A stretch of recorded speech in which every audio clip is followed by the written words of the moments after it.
नमस्कार, प्रणाम। आप सभी हनुमान जी के तमाम मंदिरों और कहानियों के बारे में सुना होगा। उन सभी मंदिरों में से एक ऐसे ही चमत्कारिक मंदिर जो कि प्रयागराज में स्थित है, उससे जुड़ी कहानी मैं आप लोगों के बीच में लेके आया हूँ। मंदिर आप लोग मेरे पीछे देख सकते हैं। कहानी और यहाँ के तथ्यों को जानने से पहले आइए आप सभी को पहले मैं बड़े हनुमान जी का दर्शन करवा दूँ। प्रयागराज वाले हनुमान जी का दर्शन करवा दूँ।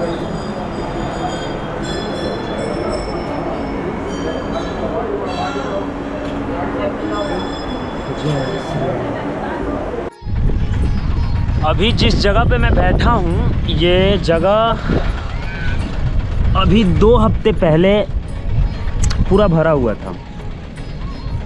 मतलब आप यहाँ पे बैठ नहीं सकते। मैं मंदिर के अंदर ही वीडियो बनाने वाला था, लेकिन मेरे मन में आया कि नहीं, दर्शन पहले ज़रूरी है, इसके बाद से वीडियो वगैरह तो बनती रहेगी।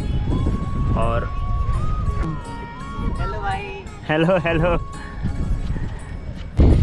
ये पूरा संगम का एरिया है और मैं अभी बड़े हनुमान जी, लेटे हुए हनुमान जी। आप प्रयागराज अगर आएंगे तो कहा जाता है कि यहाँ संगम में स्नान करने के बाद से आपको लेटे हुए हनुमान जी का दर्शन करना अति आवश्यक है। अब उस मंदिर के बारे में थोड़ा सा कुछ जानते हैं कि वो मंदिर का इतिहास क्या है, कितनी मान्यता की। तो आइए अब मंदिर के पीछे जो कहानी है उसके बारे में बात करते हैं कि यहाँ पे इतनी बड़ी मूर्ति आई कैसे। तो इसके पीछे एक कहानी है कि कन्नौज के राजा थे,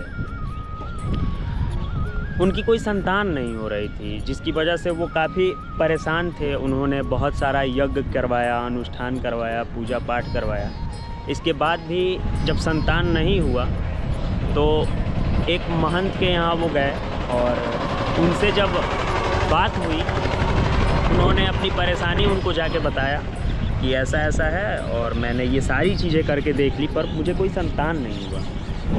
तो उन महाराज जी ने राजा को कहा कि आप एक काम कीजिए, विंध्याचल पर्वत पे जाइए और वहाँ के पत्थरों से, वहाँ के पहाड़ों से हनुमान जी की एक 20 फीट की मूर्ति का निर्माण करवाइए और उसको ला के यहाँ पे स्थापित कीजिए और पूजा पाठ कीजिए अपने कन्नौज में।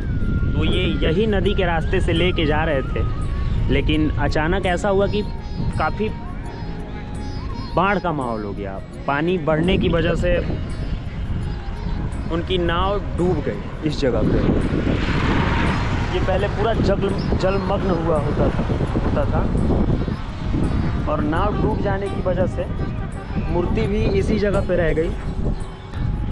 जो कन्नौज के राजा थे उन्होंने काफ़ी प्रयास किया कि मैं उस मूर्ति को निकाल लूँ, लेकिन अंततः नाव धंसती चली गई, डूबती चली गई और वो मूर्ति निकालने में असफल रहे, जिसकी वजह से उनको मूर्ति यहीं पे छोड़ के जाना पड़ा। फिर ऐसा हुआ कि बरसों तक ये तपोभूमि, संगम नगरी और यज्ञ भूमि है, तो यहाँ पे तपस्या के लिए एक ऋषि आए बरसों बाद।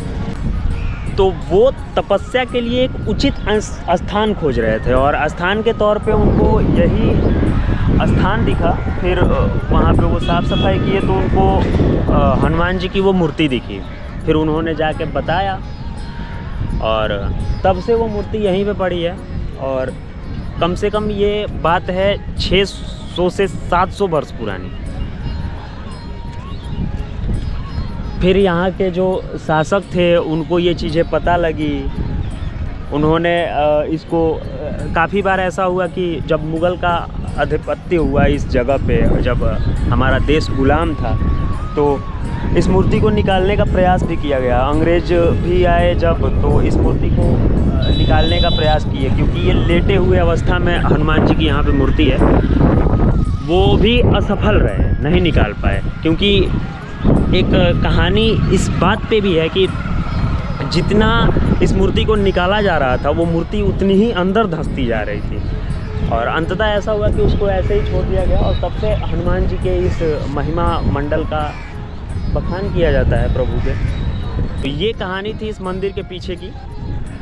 अगर वीडियो और जानकारी अच्छी लगे तो प्लीज़ चैनल को सब्सक्राइब कीजिएगा। मैंने देखा कि और नोटिस किया तो मैंने देखा कि साउथ से बहुत बड़ी संख्या में यहाँ पे लोग आए हुए हैं इस टाइम पे भी।